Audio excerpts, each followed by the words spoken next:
IFS പാസ്സായ ആളുകൾക്ക് വിദേശ എംബസിയിൽ അംബാസഡറായി ജോലി ചെയ്യാൻ പറ്റുള്ളൂ. ഇന്ത്യ മഹാരാജ്യത്ത് IFS പാസ്സായ 619 ആളുകളുണ്ട്. മുസ്ലിമീങ്ങൾ മനസ്സിലാക്കണം, 619 ആള്. സറ്റാർ കമ്മീഷന്റെ സജീദർ സറ്റാർ അദ്ദേഹത്തിന്റെ പഠന റിപ്പോർട്ട് പാർലമെന്റിന് മേശപ്പുറത്ത് അവതരിപ്പിക്കുന്നതിന് വേണ്ടി ഗവൺമെന്റിന് സമർപ്പിച്ചു. അത് ഇന്ത്യ രാജ്യത്ത് മറ്റെല്ലാറ്റിനേക്കാളും നേരത്തെ മണ്ഡൽ കമ്മീഷൻ റിപ്പോർട്ട് ചർച്ച ചെയ്യപ്പെട്ടിട്ടുണ്ട്. അതുപോലെ തന്നെ മറ്റു 1-2 കമ്മീഷൻ റിപ്പോർട്ടുകൾ ചർച്ച ചെയ്യപ്പെട്ടു. അതിനേക്കാളെല്ലാം നിയമസഭയ്ക്ക് അകത്തും പുറത്തും, ജുഡീഷ്യറിക്ക് പുറത്തും അകത്തും സാധാരണക്കാരനും വ്യത്യാസമില്ലാതെ ചർച്ച ചെയ്യപ്പെട്ട സജീദർ സത്താറിന്റെ മണ്ഡൽ കമ്മീഷൻ റിപ്പോർട്ട് വന്നപ്പോൾ അത് രേഖപ്പെടുത്തപ്പെട്ടു. 619 IFS പാസ്സായ ആളുകളെ കൂട്ടത്തിൽ 9 ആളുകളാണ് മുസ്ലിമീങ്ങൾ ഉള്ളത്. മാപ്പിള മക്കൾ ചിന്തിച്ചോടെ, എത്ര ആള്? 9 ആള്. നമ്മുടെ വിദ്യാഭ്യാസ പുരോഗതി എവിടെ നിൽക്കുന്നു? നമ്മുടെ വിദ്യാഭ്യാസ പുരോഗതി? കേരളത്തിൽ വിദ്യാഭ്യാസ വകുപ്പ് വർഷങ്ങളായി നമ്മളാ കൈകാര്യം ചെയ്തത്. എവിടെ മുസ്ലിമീങ്ങൾ? പണക്കാരന്റെ കുട്ടി വിദ്യാഭ്യാസത്തിന് പോകുന്നില്ല. എന്തേ? പണക്കാരൻ ചിന്തിക്കുന്നത് ഈ കുട്ടി IFS പാസ്സായിട്ട് കിട്ടുന്ന ഉദ്യോഗം, വലിയ ഡിഗ്രി പാസ്സായിട്ട് ഉദ്യോഗം കിട്ടുന്നതും അതിനു മുമ്പ് ചെറുതായിട്ട് എന്തെങ്കിലുമൊക്കെ ഭാഷയും കാര്യം പഠിപ്പിച്ചിട്ട് അബുദാബി പോയിട്ട് കഫ്തേരിയ തുടങ്ങുന്നതുമായിട്ട് ഏതാ മെച്ചം? ഒരു ബിസിനസ്സിലേക്ക് ഇറക്കുന്നതായിട്ട് ഏതാ മെച്ചം? പണക്കാരൻ അവന്റെ കുട്ടിയെ വേഗം ബിസിനസ്സിലേക്ക് ഇറക്കുന്നു. 1 കൊല്ലത്തെ ശമ്പളം 1 മാസത്തെ ബിസിനസ് കൊണ്ട് കിട്ടും. അപ്പൊ നമ്മൾ അങ്ങനെ പോയി കുറെ ആൾക്കാർ. പാവപ്പെട്ടവൻ പഠനം പൂർത്തിയാക്കാൻ കഴിയാതെ അവന്റെ പഠനം പാതി വഴിയിൽ അവസാനിച്ചു. SSLC-യിൽ തീർന്നു. ഇപ്പൊ അത് +2 വരെ പോയെങ്കിലായി. ഇതാണ് അവസ്ഥ. വളരെ കുറഞ്ഞ കുട്ടികൾ മാത്രം ഒരു ചെറിയ ഡിഗ്രിയിലേക്ക് പോകുന്നു. IFS പാസ്സായ ആളുകൾ ആകെ 9 പേര്. ഇന്ത്യ മഹാരാജ്യം ഐക്യരാഷ്ട്രസഭയിൽ അംഗത്വമുള്ള 30 രാഷ്ട്രങ്ങളിൽ ഒന്നാണ് ഇന്ത്യ. ആ ഇന്ത്യക്ക് ലോകത്ത് 200ഓളം രാജ്യങ്ങളിൽ എംബസികൾ പ്രവർത്തിക്കുന്നുണ്ട്. അത്രയും എംബസി പ്രവർത്തിക്കുന്ന സ്ഥലത്ത് ഇന്ത്യയുടെ വിദേശ എംബസികളിൽ അംബാസഡറായി പ്രവർത്തിക്കുന്നത് ഒറ്റ മുസ്ലിം മാത്രമേ ഉള്ളൂ. അബുദാബിയിലെ ബോംബെക്കാരനായ ഒരു വ്യക്തി. മുസ്ലിമീങ്ങളെ, എവിടെ വിദ്യാഭ്യാസ പുരോഗതി? ഇവിടെയാണ് ബഹുമാനപ്പെട്ട കാരം ഉസ്താദ്, അള്ളാഹു ദീർഘായുസ് കൊടുക്കട്ടെ, യൂണിവേഴ്സിറ്റി തലങ്ങളിൽ നമ്മളെ യതീം കുട്ടിയെ, പാവപ്പെട്ട കുട്ടിയെ വീട്ടിൽ വെച്ചുകൊണ്ട് ഹോം കെയർ യൂണിറ്റിൽ കുട്ടികൾക്ക് പണം കൊടുത്തു. ആ കുട്ടികളുടെ ആരോഗ്യം, ബുദ്ധിപരമായ വളർച്ച കിട്ടണമെങ്കിൽ ഉമ്മയുടെ മുലപ്പാലിന്, ഉമ്മയുടെ ബ്രെയിൻ സമാധാനത്തിൽ നിൽക്കണം. അപ്പോഴേ കുട്ടികൾക്ക് അത് ഉണ്ടാവുള്ളൂ. കുട്ടിയും ഉമ്മയും ആരോഗ്യത്തിൽ കഴിയുമ്പോഴേ ഈ കുട്ടിയെ ബുദ്ധിശക്തിയായി ഉയർത്തെടുക്കാൻ പറ്റുള്ളൂ. ഇവിടെ പഠിക്കുന്ന കുട്ടി ഹോം കെയർ യൂണിറ്റിൽ കുട്ടിയെ വീട്ടിൽ വെച്ച് വളർത്തിയെടുത്തു. ഒരു സാധാരണ പ്രാഥമിക വിദ്യാഭ്യാസം കഴിഞ്ഞാൽ കുട്ടിയെ മർക്കസിൽ ചേർക്കാം. മർക്കസിൽ ആ കുട്ടിക്ക് ഉയർന്ന് പഠിക്കാം. ബിരുദവും ബിരുദാനന്തര ബിരുദവും. ആ കുട്ടിക്ക് അലിഗഡ് യൂണിവേഴ്സിറ്റിയിലോ മഹാത്മജി യൂണിവേഴ്സിറ്റിയിലോ നെഹ്റു യൂണിവേഴ്സിറ്റിയിലോ ഏത് യൂണിവേഴ്സിറ്റിയിൽ ഇന്ത്യയിൽ പഠിക്കണം. മർക്കസ് ആ കുട്ടിയെ പഠിപ്പിക്കാൻ തയ്യാറാകുന്നത് ഈ കുറവ് പരിഹരിക്കാനാണ്. ഇന്ത്യയിൽ ഏറ്റവും വലിയ ന്യൂനപക്ഷമായ മുസ്ലിംകൾക്ക് അനുഭവിക്കുന്ന ഈ കഷ്ടതയിൽ നിന്ന് അവരെ കരകയറ്റണം. അതിനാണ് ഞങ്ങൾ അധ്വാനിക്കുന്നത്. IAS പാസ്സായ ആളുകൾ, ഇവിടുത്തെ കലക്ടർ പോലത്തെ പോസ്റ്റിൽ നിയമിക്കപ്പെടണമെങ്കിൽ IAS പാസ്സാകണം. ഈ IAS IPS പാസ്സായിരിക്കുന്ന ആളുകൾ ഇന്ത്യയിൽ എത്ര പേരുണ്ട്? 4790 ആളുകൾ.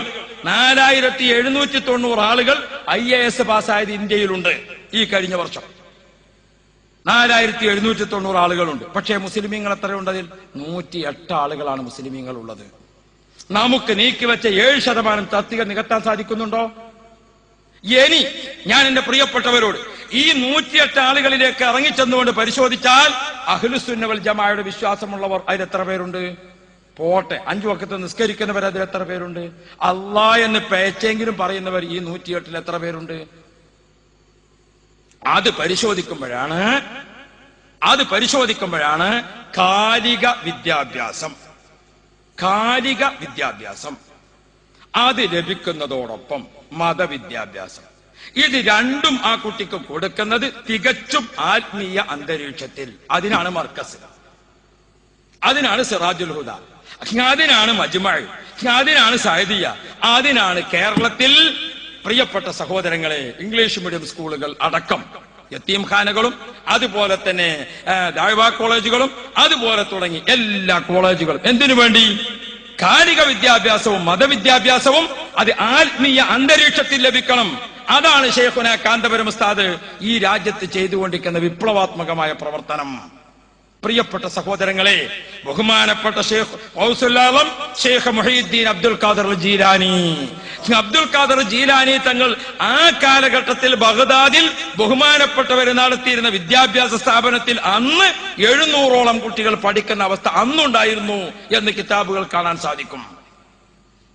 AP ഉസ്താദ് വഅദ് പറയാൻ ഒരു ദിവസം ഒഴിവില്ല. എല്ലാ ദിവസവും ഒരു വഅദ്, 2 വഅദ്, 3 വഅദെങ്കിലും. എന്ത് മുഹയ്യിദ്ദീൻ ഷെയ്ഖ് റളിയല്ലാഹു അൻഹു ബഹുമാനപ്പെട്ടവർ വഅദ് പറയാം. മുഹയ്യിദ്ദീൻ ഷെയ്ഖ് തങ്ങളെ വഅദ് കേട്ടിട്ട് മാത്രം 12000 വരുന്ന ആളുകൾ ഈമാനുള്ളവരായി മാറിയിട്ടുണ്ട്. ആ പാരമ്പര്യമാണ് നമ്മൾ നിലനിർത്തി പോരുന്നത്. ഞാൻ നിർത്തുന്നു. നാളെ അല്ലാഹുവിന്റെ കോടതിയിലേക്ക് നമ്മൾ ഓരോരുത്തരും ഖബറിൽ നിന്ന് എഴുന്നേറ്റ് നടക്കുമ്പോൾ ഹൽ അതാക ഹദീസുൽ ഗാശിയ, ഖിയാമത്ത് നാളിന്റെ വിവരം നിങ്ങൾ അറിഞ്ഞിട്ടില്ലേ? വുജൂഹുൻ യൗമൈദിൻ ഖാശിഅത്തുൻ ആമിലത്തുൻ നാസിബ. എന്റെ ഖബറിൽ നിന്ന് എഴുന്നേറ്റിട്ട് മുഖം പൊത്തിയാണ്, ജാള്യതയോടുകൂടെ മുഖം താഴ്ത്തി അവരെ മുഖം വികൃതമായിരിക്കുന്നു. അവരെ മുന്നിൽ എന്തേ നേരത്തെ ചെയ്ത പ്രവർത്തനങ്ങളുടെ പ്രതിഫലം സുബ്ഹാനല്ലാഹ് പ്രതീക്ഷയ്ക്ക് വക നൽകുന്നത് ഒന്നും അവരെ റെക്കോർഡിൽ ഇല്ലാത്തത് കൊണ്ട് അവർ വിഷമത്തിലാണ്, അവർ പ്രയാസത്തിലാണ്. ആ വിഷമിച്ച് പ്രയാസപ്പെട്ട് ജാള്യതയോടുകൂടെ ഖബറിൽ നിന്ന് എഴുന്നേറ്റ ആളുകൾ തസ്ലാ നാറൻ ഹാമിയാ, ആളിക്കത്തുന്ന നരകത്തിലേക്ക് വലിച്ചെറിയപ്പെടുകയാണ്. നരകത്തിലേക്ക് വലിച്ചെറിയപ്പെടുകയാണ്. അവിടെ കടന്ന് തൊണ്ടയിടറി അട്ടഹാസിക്കുമ്പോൾ തുസ്കാബിൻ ഐനിൻ ആനിയാ, അവർക്ക് കുടിക്കാൻ കൊടുക്കുന്ന വെള്ളത്തെ പറ്റിയാണ് ഖുർആൻ പറയുന്നത്. ഓ പ്രിയപ്പെട്ടവരെ, തുസ്കാമിൻ ഐനിൻ ആനിയ ലൈസ ലഹും തുആമുൻ ഇല്ലാ മിൻ ളരീഅ് എന്ന ഭക്ഷണമാണ് അവർക്ക് കൊടുക്കുന്നത്. അതങ്ങ് തൊണ്ടയിലേക്ക് വെച്ചാൽ താഴോട്ട് ഇറങ്ങുന്നുമില്ല, മേലോട്ട് കേറുന്നുമില്ല. അതിശക്തമായ ചൂട് കൊണ്ട് അത് കരളിങ്ങനെ അണ്ണാക്കിങ്ങനെ സുബ്ഹാന ജല്ല ജലാലു തിളച്ച് മറിയുകയാണ്. സഹോദരങ്ങളെ, ലാ യുസ്മിനു വലാ യുഗ്നി മിൻ ജൂ, ദാഹം തീർക്കാനോ വിശപ്പ് മാറ്റാനോ തടി പുഷ്ടിപ്പെടാനോ കൊടുത്തതല്ല, കഠിന കഠോരമായ ശിക്ഷയാണ് കൊടുക്കുന്നത്. അള്ളാഹു അത്തരക്കാരിൽ നമ്മെ പെടുത്താതിരിക്കട്ടെ.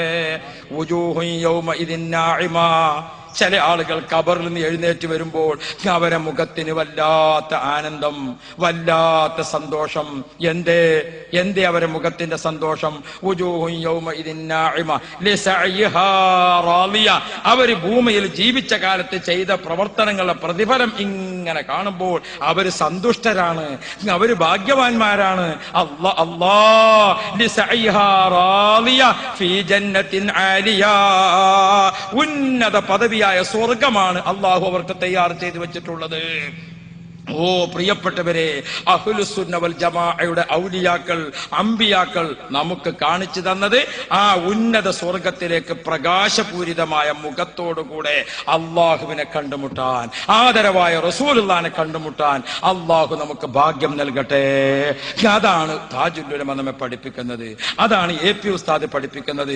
അത് പഠിപ്പിക്കാനാണ് ഈ ഹസനിയ, അത് പഠിപ്പിക്കാനാണ് ദർസ്, അതിന്റെ കൂടുതൽ വിവരത്തിനാണ് നമ്മുടെ മർക്കസ്. അതുപോലെ തന്നെ സക്കാഫികൾ, ബിരുദം നേടിയവർ, സുബ്ഹാനല്ലാഹ്, ആയിരക്കണക്കായ പണ്ഡിതന്മാർ. പ്രിയപ്പെട്ട മുഅ്മിനുകളെ, ഇതാണ് ഇവിടെ കാക്ഷിക്കുന്നത്. ഇത് ഉദ്ദേശിച്ചുകൊണ്ടാണ് നമ്മുടെ പ്രവർത്തനങ്ങൾ നടക്കുന്നത്. അതുകൊണ്ട് ഫിത്നക്കും ഫസാദിനും ഗീബത്തിനും നമീമത്തിനും പച്ചക്കളവ്, അഊദും ബിസ്മിയും ഓതിയിട്ട് പച്ചക്കളവ് പറഞ്ഞുകൊണ്ട് പ്രസംഗിക്കുന്നതിനും പ്രിയപ്പെട്ട മുഅ്മിനുകളെ, നമ്മൾ ഒരിക്കലും ആളുകളല്ല. അല്ലാഹു നമ്മെ അത്തരം വേണ്ടാത്തതിൽ നിന്ന് കാത്തുരക്ഷിക്കുമാറാവട്ടെ.